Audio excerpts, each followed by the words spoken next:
Case AP liquor case. Delhi liquor కేసుకు వచ్చేపాటికి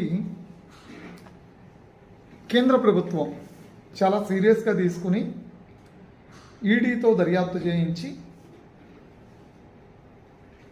అప్పటి ముఖ్యమంత్రిగా ఉన్నటువంటి అరవింద్ కేజ్రీవాల్, అప్పుడు ఆ శాఖ మంత్రి, ఎక్సైజ్ శాఖ మంత్రిగా ఉన్నటువంటి మనీష్ సిసోడియాతో పాటు లిక్కర్ స్కామ్లో ఇన్వాల్వ్ అయినటువంటి తెలంగాణ మాజీ ముఖ్యమంత్రి కుమార్తె కల్వకుంట్ల కవిత వరకు అందరినీ అరెస్ట్ చేశారు.